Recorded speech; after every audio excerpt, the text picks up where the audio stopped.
বিসমিল্লাহির রহমানির রহিম। হে সমস্ত জগতবাসী, আজ আমি শামীম আলী চিশতি আপনাদের সামনে যে আলোচনাটি নিয়ে হাজির হলাম, সেই আলোচনাটি হলো, অবশ্যই আপনারা খেয়াল করে শুনবেন। আমরা যে রোজা রাখি, দেখেন একটা রোজাও কিন্তু ছাড়ছি না, কিন্তু আমার কথাগুলো শুনে অনেকেই মনে করে যে রোজার বিপক্ষে কথা বলছি। দেখেন, এই পৃথিবীতে যদি মানুষ কোনো সূক্ষ্ম মানুষ হতে চায়, সুচরিত্র হতে চায়, তাহলে সেই মানুষটির রোজা রাখতে হবে। আর সেই রোজাটি শুধু রোজার মাসেই নয়, যে এমনও রোজা আছে প্রত্যেক দিন রোজা রাখে, তার মানে তারা উপবাস করে, তার জীব দেহটাকে অত মোটা তাজা তরুতাজা করে না, তাকে নর্মাল করে রাখে, তার ভিতরে রসের পয়দা করে না। দেখেন, আদার মধ্যে যদি রস থাকে তাহলে সে রস চিপ দিলে পড়বে, আর যদি শুকনা আদা হয় কিন্তু ভিতরে ঝাল ঠিকই আছে কিন্তু রস নেই, আর রস নেই বলেই তো পড়ে না, আর রস থাকলে পড়বেই। তাই বলবো কি, এই পৃথিবীতে যত সাধক আছে, যত আল্লাহর ইবাদতকারী যারা অরিজিনাল সাধক, তারা কিন্তু খাদ্য একেবারে বেছে খায় এবং সব ধরনের খাবার খায় না। যেই খাবারে আমিষ আছে, যেই খাবারে মানুষের শরীরকে উত্তাপ করে তোলে, সেই ধরনের খাবার খায় না। যার ফলে তরিকতের লোকেরা যারা সাধনা করে, এরা কারো বিপক্ষে কথা বলে না, এরা বুঝিয়ে কথা বলে, ঠান্ডা মস্তিষ্কে কথা বলে।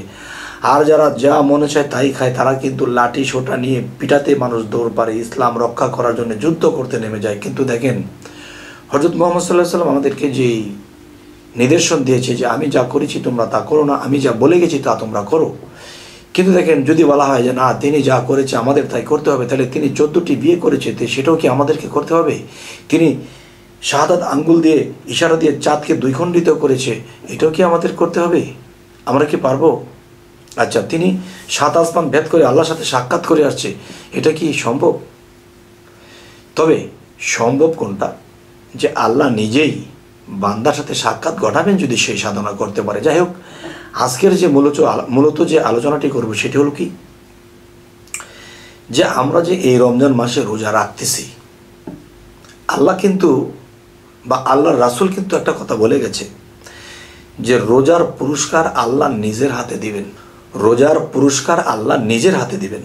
তো রোজার পুরস্কার যদি আল্লাহ নিজের হাতে দেন, তাহলে এটাই আমাদের করতে হবে জ্ঞান, যে আমরা ছোটকাল থেকে বড় হয়েছি, একটা কথা শুনেছি যে আল্লাহকে দেখতে পাওয়া যায় না, আল্লাহ নিরাকার, আল্লাহ এই সেই বিষয়। কিন্তু দেখেন, যে নিরাকার শব্দের অর্থ যদি আমরা বলতে চাই, তাহলে অনেকেই বলে ওঠে কি যে নিরাকার শব্দের অর্থ যার কোনো আকার নেই। দেখেন, আপনার আর আমার মতো সাধারণ একটা মানুষ, আমাদের আকার আছে, আল্লাহর আকার নেই।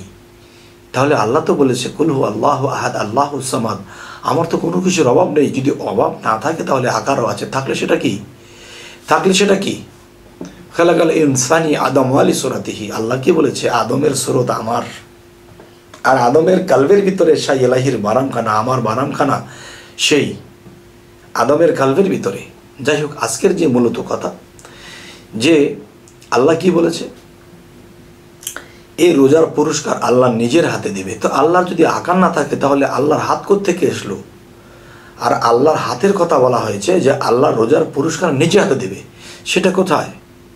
মৃত্যুবরণ করলে, হাসরের ময়দানে উঠলে, তখন না, নগদ যা পাও হাত পেতে নাও, বাকির কথা শূন্য। এই পৃথিবীতে বেঁচে থাকতেই আমরা দেখতে চাই আল্লাহর নিজের হাতে আমাদেরকে সেই রোজার পুরস্কার দেবে। যদি কেউ এই বিষয়টা না দেখে, আমি সাদা কাগজে লিখে দেব।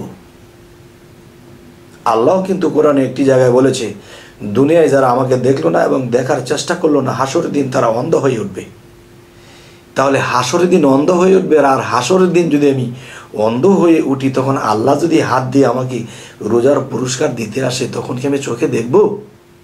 কারণ দুনিয়াতে না দেখলে তো আখিরাতে অন্ধ। তাই এসব কথার দ্বন্দ্ব। এখন আসল কথা যেটা, সেটা হলো কি,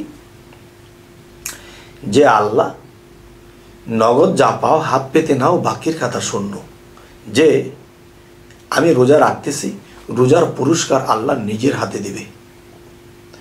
যদি নিজের হাতে এই পৃথিবীতে কেউ রোজার পুরস্কার না পায়, তার জন্য ঈদ নয়। কেননা আপনি দেখেন, আপনার যখন 25 বছর 20 বছর বয়স হয়েছিল, আপনি যখন এসএসসি পরীক্ষা পাশ করেছিলেন, তখন কিন্তু ফলাফলটা দেখেছেন, আপনি একবার গোল্ডেন পেয়েছেন, তখন আপনি দৌড়ে মিষ্টি কিনে আত্মীয় স্বজনকে মিষ্টি দিচ্ছেন। কেন দিচ্ছেন? আপনার হাতে যখন আপনার মাস্টার বা আপনার শিক্ষা প্রাঙ্গণ থেকে যখন আপনাকে সে ফলাফলটা দেওয়া হলো যে তুমি তো গোল্ডেন পেয়েছ, তখন মিষ্টি খাওয়াতে ধুম লেগে গেছে। আর যদি ফলাফলটা হাতে দিত যে তুমি 0-0, তুমি এবারও ফেল করেছ, তখন সে কি কখনো মিষ্টি খাওয়াতো? ফেল করেছে, এখন কি মিষ্টি খাওয়াবো? কিন্তু যে ফেল করলেও কাগজটা হাতে আসবে যে আমি ফেল করেছি, পাস করলেও গোল্ডেন পেলেও আমার হাতে কাগজটা আসবে যে দেখো তুমি পাস করেছ। তাহলে আল্লাহ নিজের হাতে পুরস্কার দেবে, কিন্তু নিজের হাতে শুধু পুরস্কার দেবে না, যে তিরস্কার প্রাপ্তি হয়েছে সেই তিরস্কারের জিনিসটাও তাকে বুঝিয়ে দেবে। তো এখন যে বিষয়টি সেটি হলো কি, দেখেন যে এই পৃথিবীতে যারা রোজা রাখতেছে এবং রোজার পুরস্কার আল্লাহর নিজের হাতে পায়নি, তাদের জন্য ঈদ নয়। আপনিই বলেন, ঈদ অর্থ কি? আনন্দ। আপনি যখন পরীক্ষার ফলাফলটা হাতে পেয়েছিলেন, যখন দেখেছেন আপনি ফেল করেছেন, আপনি তো মিষ্টি খাওয়াবেন না, আপনি আনন্দ করবেন না। তাহলে যখন আল্লাহ আপনাদের হাতে বা আমাদের হাতে রোজার পুরস্কার না দেবে, তো আমার কিসের ঈদ? আচ্ছা, তো আজকের এই কথার মূল হলো কি, এত কষ্ট করে যারা রোজা রাখতেছে আর তারা যদি আল্লাহর নিজের হাতে এই রোজার পুরস্কার না পায়, তাহলে দুঃখিত, আমার জন্যে এই ঈদ নয়। আচ্ছা, আজকের এই আলোচনাগুলো করার মূল উদ্দেশ্য কি? যে এর মূল উদ্দেশ্য হলো, দেখেন যে আমরা বুঝে না বুঝে আমতাজি চলছি। মূলত পুরস্কার এই পৃথিবীতে কোনো শরীয়তের লোক এই রোজার পুরস্কার পাবে না। কেন পাবে না? আপনারা কিন্তু জিনিসটা একটু খেয়াল করবেন। এই জন্যই পাবে না, শরীয়তের লোক হলো কি, তারা উপরটাও বোঝে না, ভিতরটাও বোঝে না। যারা উপরও বোঝে তারা ভিতরও বোঝে। যেমন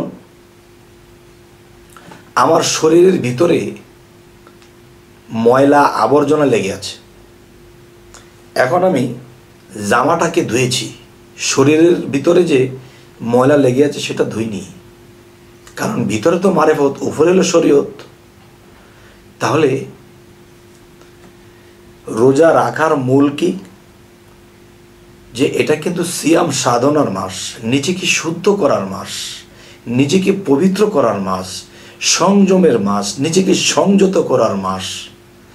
যদি নিজেকে পবিত্র করার মাস হয়ে থাকে, আর আল্লাহ কোরআনে কি বলেছে, যে নিজেকে পবিত্র করলো সেই সফল কাম কেন? তার মধ্যে আল্লাহ আসবে, পুরস্কার দেবে, তখন সে আল্লাহকে দেখে নেবে। আচ্ছা, তারা কি বলতেছে? আল্লাহ নিরাকার, আল্লাহ দেখা যায় না। আবার বলতেছে কি, আল্লাহ নিজের হাতে বকশিস দেবে বা পুরস্কার দেবে। আল্লাহর আকার নেই এক জায়গায় বলতেছে, আরেক জায়গায় গিয়ে বলতেছে যে আল্লাহ নিরাকার, আল্লাহ দেখা যায় না, আবার বলতেছে আল্লাহ হাত দিয়ে দেবে। তাহলে এদের মাথা নষ্ট, এসব শুনতে আর লাগে না ভালো, শুধুই কষ্ট।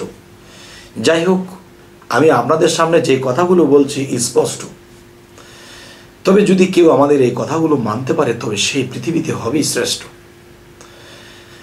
আচ্ছা, তো আজকের মূলত যে বিষয়টি আমি বলতেছি, রোজার পুরস্কার যদি কেউ নিজের হাতে, আল্লাহর নিজের হাতে না পায়, তার জন্য ঈদ নয়। আচ্ছা, কেমন ব্যক্তিকে নিজের হাতে আল্লাহ এই পুরস্কারটা দিবেন?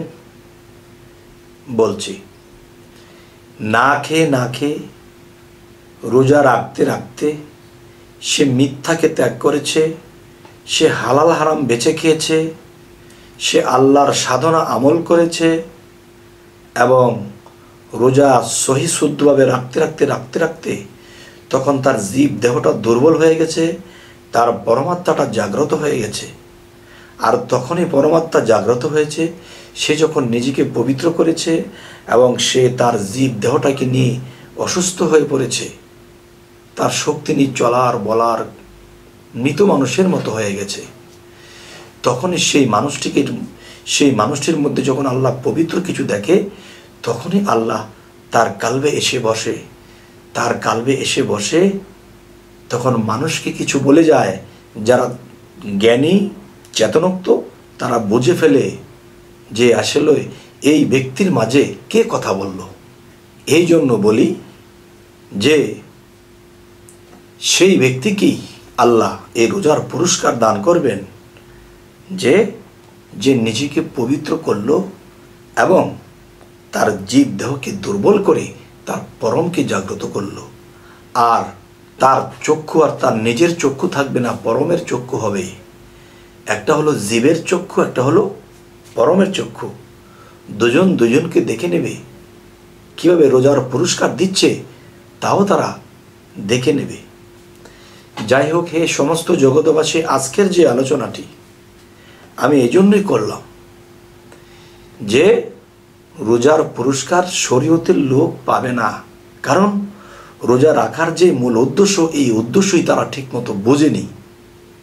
যে দেখেন, নিজেকে শুদ্ধ করতে গেলে আমাদের নিরামিষ খেতে হবে। সে জায়গায় আমরা মাছ মাংস খেয়েছি, শরীরের উত্তাপ বেড়ে গেছে। যদি রোজার মাস ছাড়া আমরা 3 বেলা খেয়েছি, হিসেবে আমাদের 4 বেলা খাওয়া পড়ে। কিভাবে? যেমন ভোরে খেয়েছি, ইফতার খেয়েছি, তারাবি পরে আবার খেয়েছি, এরপরে আবার সেহরি খেয়েছি, খাওয়ার মধ্যে আছি। তাহলে যেই উপবাস থাকার মূল উদ্দেশ্য হলো আমাদের 10 ইন্দ্রিয় 6 রিপুকে দুর্বল করে দেওয়া, পরমাত্মাকে জাগ্রত করে দেওয়া, সেটা করিনি। আমরা নিজেকে নাপাকি রেখে দিয়েছি, যার ফলে আমাদের সেই পবিত্র হয়নি। আর আল্লাহর নিজের হাতে কখনোই পুরস্কার দিতে আসবে না। এই জন্য বলি, তরিকত ও মারেফতের লোকেরা এই সাইডগুলো বুঝে চলার চেষ্টা করে। বেশিরভাগ লোকই আল্লাহর দর্শন লাভ করে। কিন্তু শরীয়ত রোজার মাসে যত খাইবা পাপ হবে না, আর আল্লাহ অপচয়ের হিসাব নেবে না। নাউজুবিল্লাহ ওয়াস্তাগফিরুল্লাহ, এই কথা কোরআনে বলেনি, এই কথা সহি হাদিসে বলেনি। এগুলো হলো বানানো কথা।